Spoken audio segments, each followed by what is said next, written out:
நேற்றிலிருந்து தான் நான் மருத்துவருடைய ஆலோசனைக்கு பின்னால் ஊருக்கு போகலான்னு முடிவு பண்ணப்பட்டு தான் நான் வந்திருக்கிறேன்.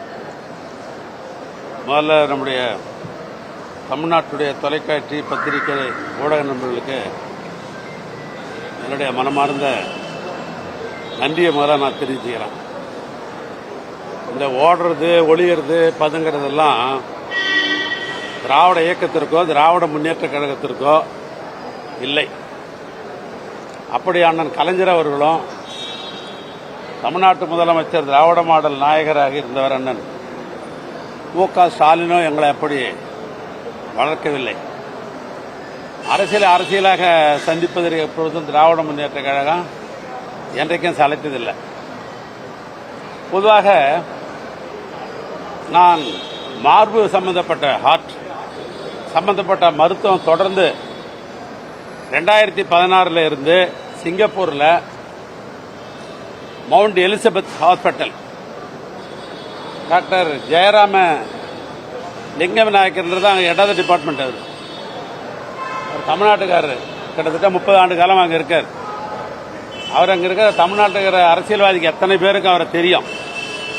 அவர் பெரும் உதவி செய்வார். யாருக்கு போனாலும் என்ன மருத்துவனாலும் உதவி செய்யக்கூடியவர். 2016 மவுண்ட் எலிசபெத் ஹாஸ்பிட்டலில் அந்த ஆஸ்பத்திரியில் ஆகஸ்ட் மாதம் 13ஆம் தேதி 2016 முதலாக நான் மருத்துவத்திற்கு முதலாக அங்கே போய் ஆற்று சம்பந்தப்பட்ட மருத்துவம் நான் பார்த்தோடைய வரலாறு இது பூரா இருக்குது. இதில் சம்மரி பூரா இருக்குது. இது 2016. ஆனால் தொடர்ந்து 2023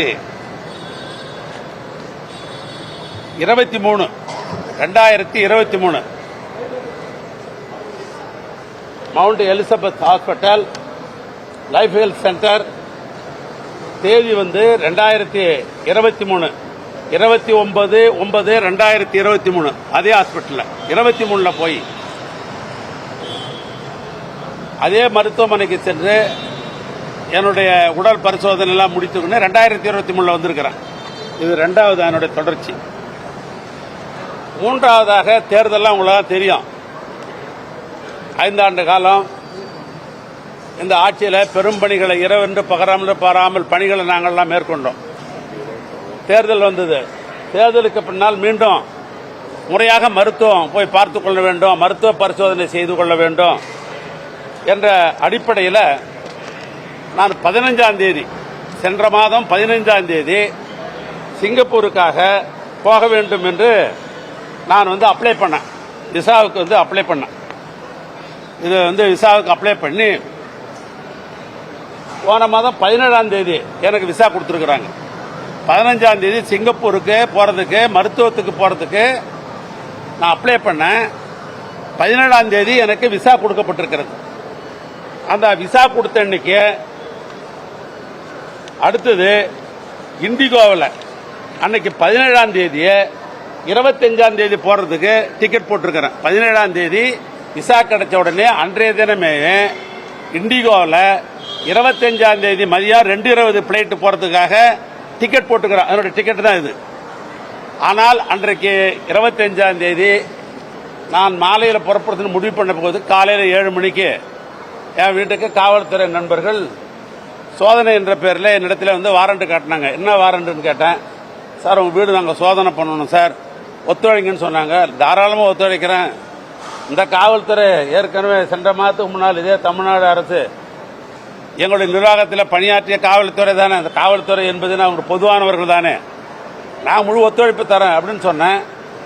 அன்னைக்கு ஒத்துழைப்புக்கு வந்த அடிஷனல் சூப்பரண்ட் புகழ்வேந்தன் பேர் நான் அவர்கிட்டயே சொல்லி காட்டினேன். இதே மாதிரி நான் இன்றைக்கு 2:20க்கு நான் விமானத்தில் சிங்கப்பூருக்கு மருத்துவத்துக்கு போகிறதாக நான் டிக்கெட் எடுத்திருக்கிறேன். இப்போ நீங்கள் சோதனைக்கு வந்திருக்கிறீங்க. இன்னைக்கு சோதனை முடித்த உடனே நான் நாளைக்காவது நான் டிக்கெட் மாற்றணும் அப்படின்னு சொல்லி முடித்த உடனே அன்றைக்கு இரவு அவங்க முடிச்சுட்டு போனோடனே இதே பத்திரிகை நண்பர்களை பார்த்து இந்த சோதனை சம்பந்தப்பட்டது நான் பேசினேன். மாலையில் 25ஆம் தேதி போட டிக்கெட்டை மறுபடியும் மாற்றி 26ஆம் தேதி அதே இண்டிகோவில் மறுநாள் காலையில் நான் டிக்கெட் போட்டிருக்கிறேன். அதுக்கு பின்னால் இதே விமான நிலையத்தில் தான் நான் 26ஆம் தேதி நான் இங்கிருந்து சிங்கப்பூர் மருத்துவத்திற்கு போனேன். மருத்துவத்துக்கு போன பொழுது அங்கே என்னுடைய மருத்துவ பரிசோதனை எல்லாம் ஆரம்பிக்கப்பட்டது.